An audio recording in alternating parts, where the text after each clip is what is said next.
I, male 45, have been married to my wife Amy, 45 years old, for the past 15 years.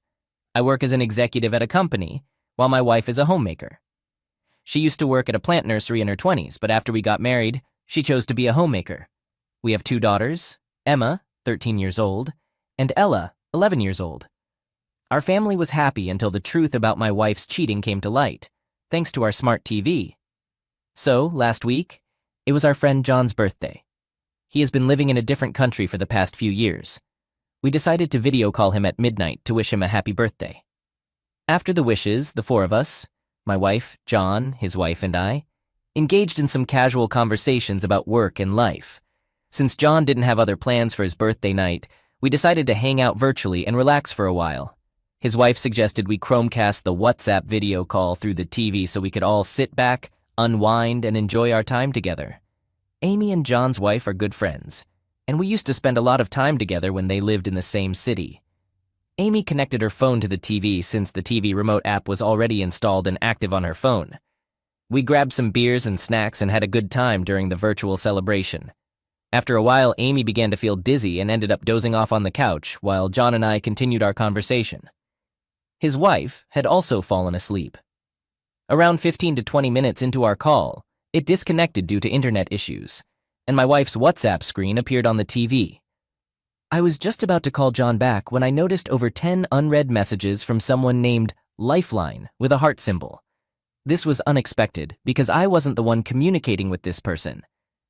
My curiosity got the best of me, so I clicked on the profile picture and discovered it was her childhood friend, Matt.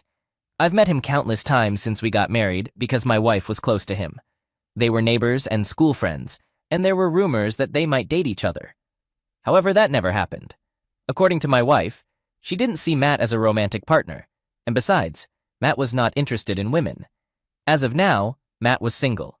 I wasn't too concerned about my wife's connection with her Lifeline because she had assured me that he wasn't into women. However, just then another message appeared in their chat. "Baby, I miss you." This raised some concerns, prompting me to look into the situation. I hesitantly opened the chat with Matt. It became clear that my wife had been chatting with him all along through her phone while we were on the video call. Unfortunately for Matt, my wife unexpectedly fell asleep without giving him a goodnight kiss, which explained why he was flooding her WhatsApp with messages.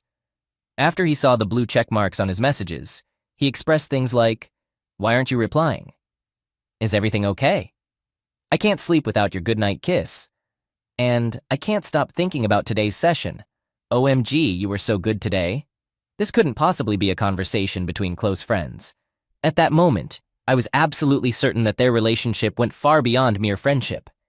I scrolled up in their chat history and discovered that they engaged in graphic messaging almost every night.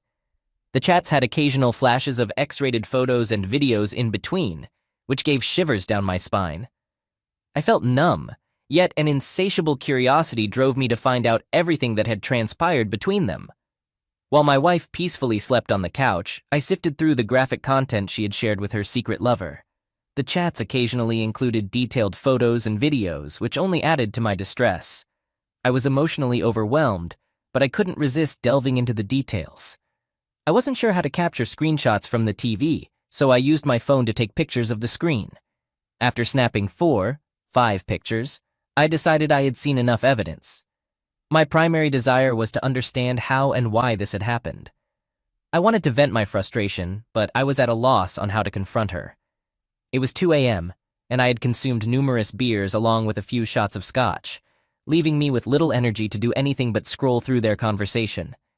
My failed marriage was laid out before me on the large TV screen, and everything felt devoid of meaning. She had shared even the most private details of our moments together with her lover. In fact, after each private moment between us, she would repeat the same with him, as if trying to make up for his feelings. I was utterly repulsed by this discovery. I wanted to pinpoint when all of this had started, so I continued scrolling. But it seemed like an endless abyss, growing deeper with every scroll. By that time, Matt's messages had ceased, and an eerie silence enveloped the house. I felt like I was in a haunting nightmare. To reassure myself that I wasn't dreaming or hallucinating, I grabbed a nearby cushion. I was still scrolling aimlessly when Amy suddenly woke up from her nap. Her drowsy state transformed into sheer panic as she witnessed her dual life unraveling on the TV screen. She hastily snatched the remote from my hand and turned off the TV, then disconnected her phone from it. I just stared at her, utterly dumbfounded. I watched as she opened her WhatsApp chat, skimmed through her lover's messages, and then closed the app with a heavy sigh. That sigh signaled her surrender. She realized that I knew everything. She gently held my face in her hands and drew closer, pleading, "Baby, I can explain. Please, listen to me." I gazed back at her and responded, "All right, go ahead and explain." Her surprise was evident.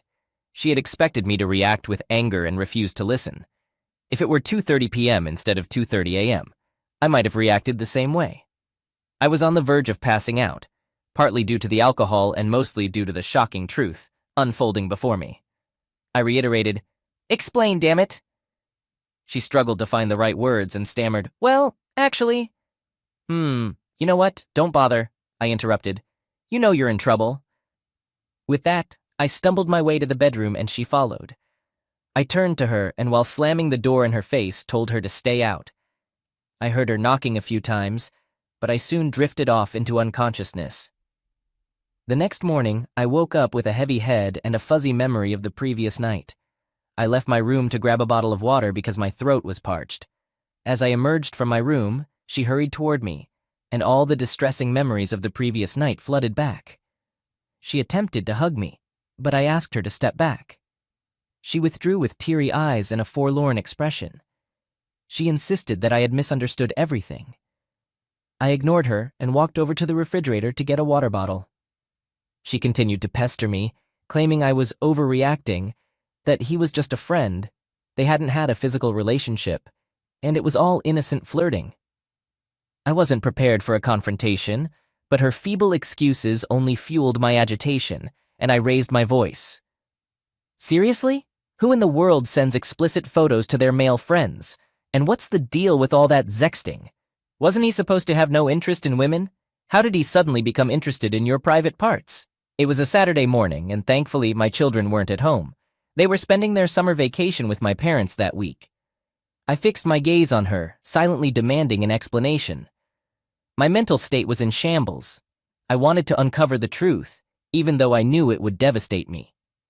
I yearned for her to confess every detail of her wrongdoing, yet every time she opened her mouth, I felt nauseous. I clenched my teeth, urging her to speak, only to silence her when she did. I don't know what I was doing. I recognized that I acted irrationally, but how else would someone react upon discovering that they'd been deceived for 15 years and their entire marriage was a lie? I guzzled down an entire bottle of water in one go and then demanded that she confess everything from the beginning, or I would confront that two-faced lover of hers and give him a serious beating. This time, instead of concealing or pleading, she decided to reveal the truth. She admitted that she and Matt had always been lovers. They initiated a physical relationship in high school and had continued it ever since. However, Matt was an idle individual who forthrightly told Amy that he couldn't financially support her. To provide some context about Matt, he's a high school dropout who has never earned a single penny on his own. His parents owned several properties in the suburbs, and the rental income from these properties barely covered his expenses. I had met his parents a couple of times during my visits to Amy's house. They were worried about Matt's laziness and urged Amy to advise him on finding a job or starting a business. Everyone, except Matt, was concerned about his future. Anyway, getting back to the point, Amy admitted that she had severed ties with Matt several times due to his commitment issues, but he always managed to win her back. Surprisingly, Matt had no qualms about Amy dating other men, even though he had never dated anyone else but her. She had a couple of boyfriends before we started dating, so this seemed plausible to me, albeit unusual. What kind of lover does that? Lazy, maybe. I asked her why she hadn't married him if they were so close. She explained that Matt wouldn't have been able to provide a good lifestyle for her. Additionally, Amy herself never had a stable job and didn't have career ambitions that would allow her to be the primary breadwinner. So she chose to be financially dependent and lead a double life. I had one final question. Were the children mine or Matt's? She swore that they were mine, but I remained skeptical and continued to doubt her. She offered to arrange a DNA test if I wasn't convinced. She explained that she couldn't risk having children with Matt because she was afraid that if her secret came to light, and I abandoned the children, Matt wouldn't be able to raise them, even if he wanted to. I wasn't sure whether to feel relieved that at least the children were mine. I told her to leave the house or else I would expose her truth to everyone, including the girls.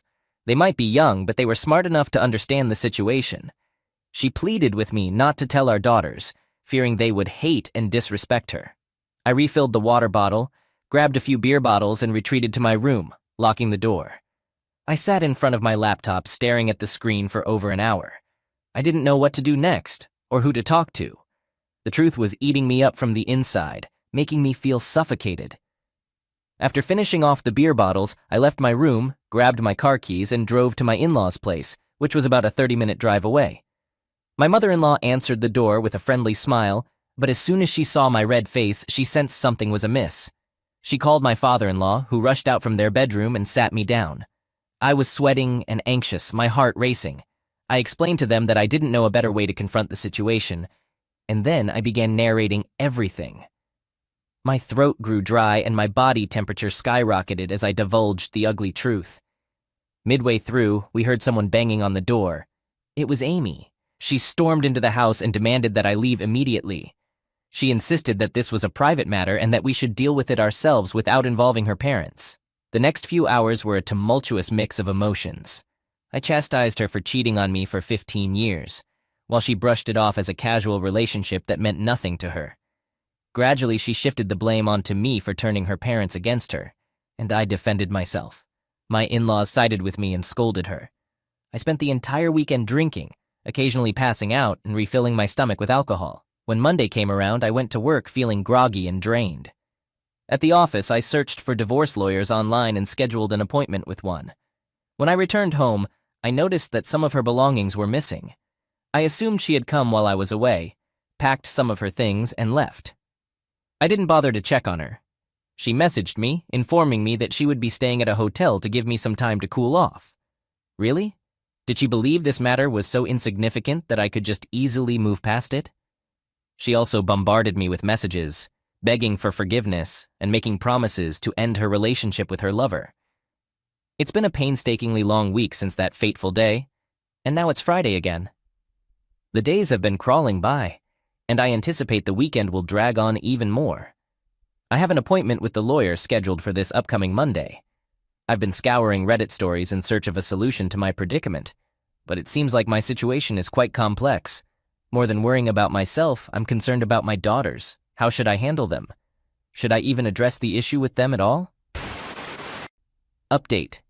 I'm sorry for not keeping you all in the loop, but I did connect with some of you through private messages and comments. It's been 6 months since my initial post, and let me tell you, it's been quite a roller coaster ride. I met with the lawyer on that Monday and discussed my concerns regarding my daughters. The attorney advised me to approach the kids gently about the separation, avoiding too many details as it might harm their mental well-being. He also mentioned that considering my wife's unemployment and the nature of her affair, I have a good chance of obtaining custody. On the same day, my parents reached out to Amy to bring the kids home from their place. They were still unaware of the situation. She arrived with the children while I was drained and lying on the couch after the stressful meeting with the lawyer. I refrained from discussing anything in front of the children and confined myself to my room. When she entered the bedroom, I urged her to have a conversation with the girls about her infidelity. She burst into tears and begged for my forgiveness, repeatedly expressing her fear that the girls would despise her. Well, she should expect nothing less. After cheating on your family for 15 years, what else could she anticipate? The lawyer mentioned that it would take about a week to send the divorce papers to Amy, so I had a week to sort things out with the children and my parents. I informed her of my decision to divorce her, and her reaction seemed as though it had come out of nowhere.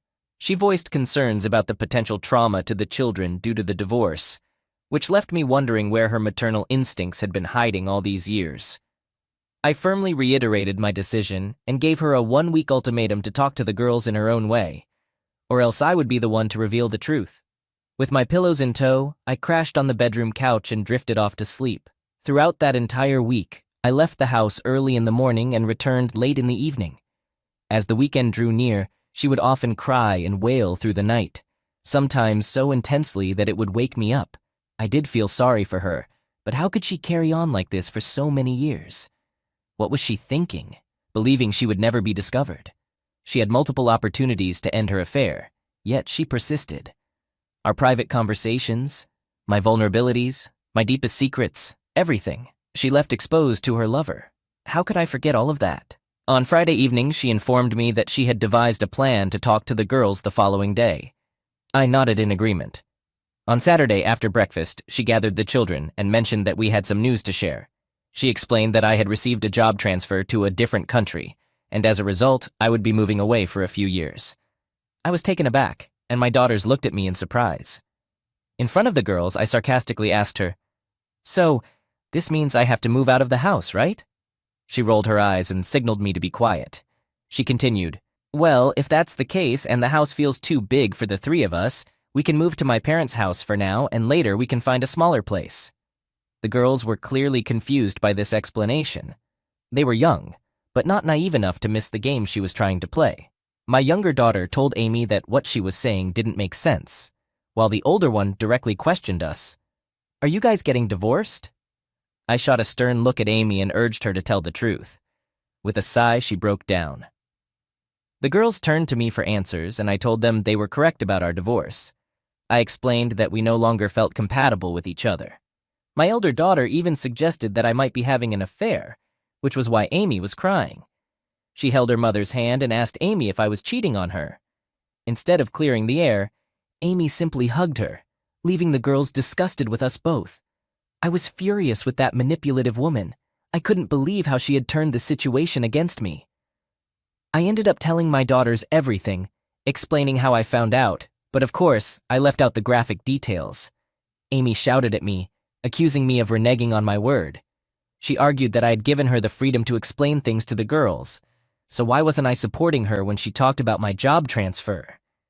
The situation had spiraled out of control, and I decided it was time to stand up to Amy's manipulation. I called both my parents and my in-laws and asked them to come over as soon as possible. They all lived within a 25-30-minute drive, and within an hour, they were at my house. That 1 hour felt like a never-ending nightmare that I'll never forget. My daughters were crying, clinging to me, and witnessing this, Amy did her best to justify her actions. She went as far as painting me as a liar and accused me of manipulating the girls against her. Her arguments ceased only when I mentioned I had photos of those conversations. My parents were shocked by the scene before them. I gave them a brief account of the situation. Everyone was repulsed by Amy's reprehensible actions. She continued sobbing and pleaded for forgiveness. I felt a moment of pity for her. It was painful to see her in this state, but she had brought it upon herself. Instead of casting me as the villain in front of my daughters, she could have simply told them that we had fallen out of love or something similar. But she wasn't willing to accept even the slightest blame, and now her ugly truth was exposed to everyone, including our daughters. I made it clear that we were moving forward with the divorce, and the girls would be staying with me. I asked her parents to take her away. Even the girls themselves asked her to leave. My parents decided to stay with us for a few weeks to offer support and help us through this tough time. It was undoubtedly a challenging period, but I'm relieved that we emerged from it stronger. I've started therapy for all three of us, and we're all in a much better mental state now. My divorce proceedings are ongoing. Amy has made a claim on my house, which I'm contesting because I don't believe she deserves any part of it. Interestingly, she didn't contest the custody of the children, which makes her priorities quite clear and simplifies things for us. During our confrontation and even afterward, Amy promised to sever all ties with her lover. However, after moving in with her parents, she was caught visiting her lover's house.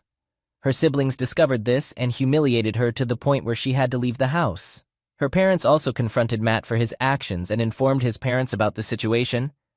As far as I know, Matt's parents have stopped providing him with rental income from their properties and urged him to support himself.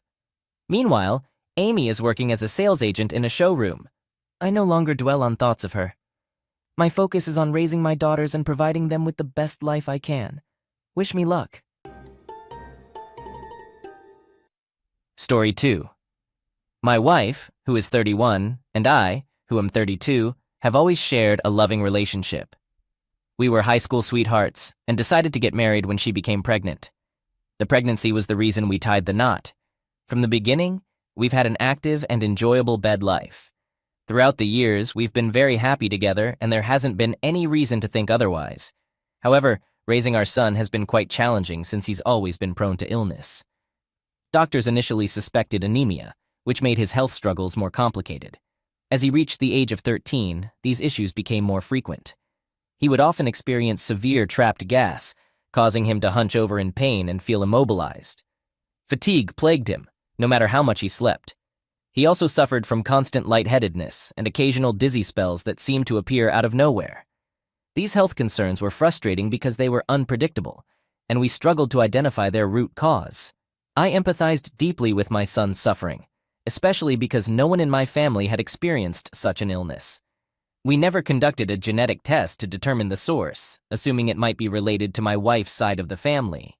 The doctors consistently found him to be anemic through various tests, which could either be a genetic or acquired condition, leaving us uncertain about its origin, despite his efforts to increase his iron intake. Our family went through a lot due to our son's health issues, and it became our new normal. Fortunately, we decided to consult a different doctor, who eventually diagnosed him with celiac disease.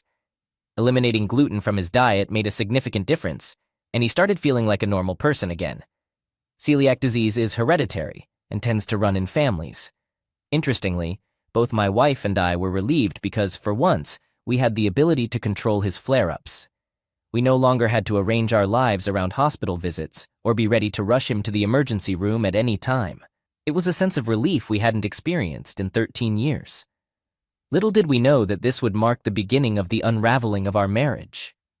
Discovering the root cause of our son's inherited illness would shatter our family and expose a 14-year-old secret only my wife could explain. The doctor suggested that my wife and I undergo a blood test to determine which side of the family the disease originated from. We took the blood test and the results came back negative. This meant that celiac disease antibodies weren't present in our blood. We repeated the test and the outcome remained the same. During our next visit, the doctor was perplexed and even questioned if our son might be adopted. We assured him that this wasn't the case, but the situation was awkward, and I noticed my wife's discomfort. On the drive back from the doctor's office, I remained unusually quiet, my thoughts drifting back to the time when our son was conceived. I remember making a humorous suggestion about getting a paternity test back then because I was still using protection. Her response was a simple, "Don't be silly," which was the expected reply. She could have reacted differently, but her nonchalant response was all it took to brush it aside. I had only been joking, and now, more than ever, I regretted making that comment. She knew I wasn't serious. It was frustrating. Despite having doubts, I couldn't bring myself to confront her about it. It seemed unimaginable. I had raised him since birth, and he meant the world to me. He was my legacy. The sleepless nights, the pain, the deception.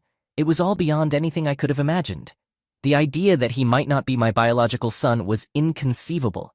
I was even afraid to go for a DNA test because of what it might reveal. Eventually, I gathered the courage to order a test kit online and sent it in. When the results came back, my world fell apart. I didn't know how to process this. We had gone through college together with hardly any issues. I believed we had a happy life together, sharing similar work schedules. And I had never suspected anything was going on behind my back. But now, it was clear that this child was not my biological son. When she returned home that day, she found me sprawled on the floor with a half-empty bottle of scotch. I was so lost in my thoughts that I didn't even realize she had come in until she tried to rouse me. I confronted her, demanding to know who the real father of the child was. She stepped back, appearing confused, then responded with anger, insisting that I was the father. I accused her of lying, asserting that she had been deceiving me for 13 years. I disclosed that I had taken a DNA test, which had revealed that he wasn't biologically mine. She asked to see the DNA test, but I refused, urging her to answer the question directly. Instead of addressing the paternity issue, she attempted to deflect blame by bringing up the fact that I had sought a paternity test. She made it seem as though my choice to get a paternity test was worse than her affair with another man and bringing home a baby 13 years ago, all while lying to me and allowing me to raise him as my own. She tried to shift the blame onto me, as if it were my fault for seeking a DNA test. I told her that she was the reason our son had suffered for 13 years. She knew why, and she must have. Yet she allowed him to endure it and let me bear the burden, all to protect her secret. She made every effort to dodge responsibility and shift blame. But I eventually warned her that if she didn't reveal the true identity of the child's father, I would contact every man she had interacted with over the past 13 years and request a DNA test from them. My eye had turned bloodshot, signaling my intense seriousness, and finally she broke down. She confessed that our son belongs to a co-worker from her previous job. She revealed that she had fallen for this guy over the course of a month. They had been close a few times, and then it stopped because of her deep love for me. And during that whole month, I had not the slightest inkling of what was happening, as I continued to live my happy life. Now, I find it incredibly hard to trust her. It's difficult for me to even look her in the eyes. I used to believe that we had everything we wanted, even making plans to have a child together, when this revelation came crashing in. We were genuinely happy, or so I thought, until he entered our lives. Before, I was content. I thought our marriage was solid, but now it feels like it was all a facade. We have a beautiful home, nice cars, a comfortable life without financial concerns, but I've lost what truly mattered. She claims it only happened once, a moment of adventurous desire, a desire for something out of the ordinary, but I struggle to believe her. It's more than just being cheated on. It feels like my entire life has been a falsehood. She's not the person I once knew, he's not my biological son, and ultimately, I find myself alone, without any true offspring of my own. The tears couldn't be contained. I couldn't bear to stay in our home any longer. I reached out to my boss at work, confessing everything and expressing my need for an extended leave. He grew concerned about my mental state and insisted on driving over to my house to ensure I was okay. I wasn't particularly close to my boss, but he made the effort to drive over to my house and took me out to a restaurant that evening, giving me a chance to step away from home. During our conversation, he shared a poignant story about a friend of his who had discovered his child wasn't biologically his, and subsequently took his own life. He expressed a strong desire to provide me with all the support I needed. My boss encouraged me to take an extended break from work, urging me to pursue something I've always longed for but couldn't due to my responsibilities. One of my long-standing dreams has been to travel. I've never ventured beyond the borders of my country, aside from a trip to Mexico, as I've always been dedicated to providing for my family, especially in case of emergencies concerning my son. This dedication to our family is the reason we haven't traveled much. I've always harbored a desire to explore developing countries, places that are both safe and different enough to provide a true cultural experience. When my boss brought up this idea, it unexpectedly brought some happiness into my life. It served as a welcome distraction, a new adventure. My wife and I have always dreamed of visiting destinations like Kenya, Namibia, and Thailand. My wife accused me of running away from our problems, but I explained that I needed some space to think. The situation has taken a toll on me, and I can't look at our son the same way. It's important to clarify that it's not his fault. I've cherished that little troublemaker since before he was born. However, my current feelings are different. I can't help but view him as someone I've raised, yet he's not truly my son. This connection has been shaken to its core. With everything that's happened, I needed a break. So I applied for a tourist visa to Kenya, and surprisingly, I got it within just 24 hours. It gave me something to look forward to, and I'd recommend to anyone going through a tough time to travel somewhere with a different culture. It's a perfect way to temporarily shift your focus. I knew it wasn't the ideal time to visit Kenya, but the distraction was exactly what I needed for my mental well-being. For a few hours, I could escape from thoughts of my son and wife and simply be in the moment, surrounded by the locals and nature. I had a blast. I went snorkeling, enjoyed boat rides, and experienced the genuine warmth in the eyes of people I'd never met before. It was precisely what I required during that period.